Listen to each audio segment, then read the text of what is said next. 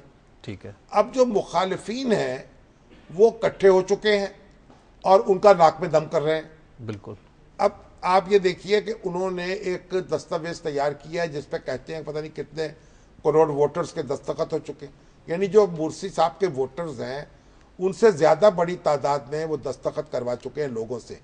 اگرچہ کہ بہت سے لوگوں کا کہنا یہ ہے کہ یہ بوگس کارروائی ہے, اس طرح کی دستخطوں سے اور اس طرح کے نام نہاد ریفرنڈم سے الیکشن کے نتائج کو آپ تبدیل نہیں کر سکتے. ٹھیک ہے. مرسی صاحب باقاعدہ دستور کے تحت منتخب صدر ہیں, الیکشن کے ذریعے ہی ان کو جاننا چاہیے اور الیکشن کے ذریعے ہی صدر کو آنا چاہیے.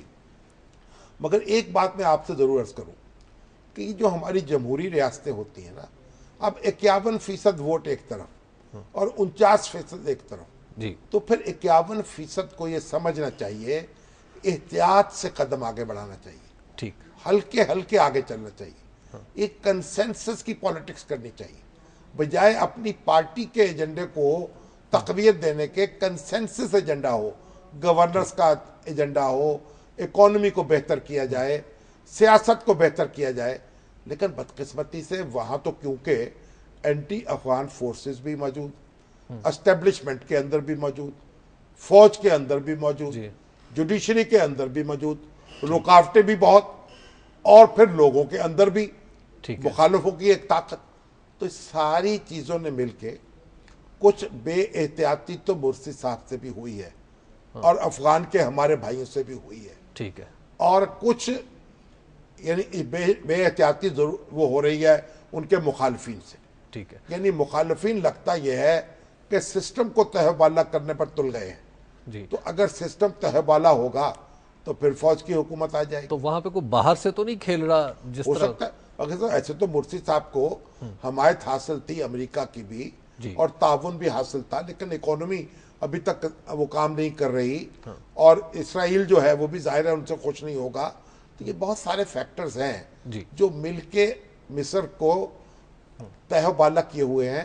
ضرورت مرسی صاحب سے ابتدا میں بے احتیاطی ہوئی ہے, ٹھیک ہے, اور اب بھی کوئی راستہ نکالنا چاہیے کہ مذاکرات کے ذریعے سے اور افہام و تفہیم کے ذریعے سے بات آگے چلائی جائے. دیکھیں جب تو آپ کی میجورٹی ہو نا, اگر تو 75% ووٹ آپ لے لیں تو پھر تو آپ پارٹی کے ایجنڈے کو دیکھیں گے. ٹھیک ہے. لیکن اگر آپ کی میجورٹی بڑی تھن ہے تو پھر آپ ایک کنسنسس ایجنڈا بنائیں گے. ٹھیک ہے. جمہوری معاشروں میں فنڈامنٹل رائٹس تو ہر کے پاس ہوتے ہیں, آواز بلند کرنے کی طاقت بھی ہوتی ہے, مخالف سیاسی جماعتیں بھی آپریٹ کر رہی ہوتی ہیں, ان کو کارنر کی نہیں کیا جا سکتا.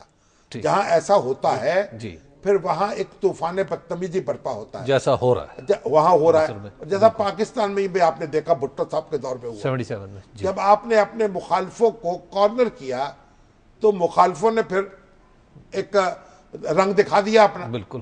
اور مصر کے اندر بھی فوج ہستی طاقتور ہے, اس کی طاقت میں وہ کمی نہیں ہوئی جو ہونی چاہیے تھی. مرسی صاحب نے بہت کچھ اصلاحات کی ہیں لیکن فوج کی طاقت جو ہے وہ اپنی جگہ ہے.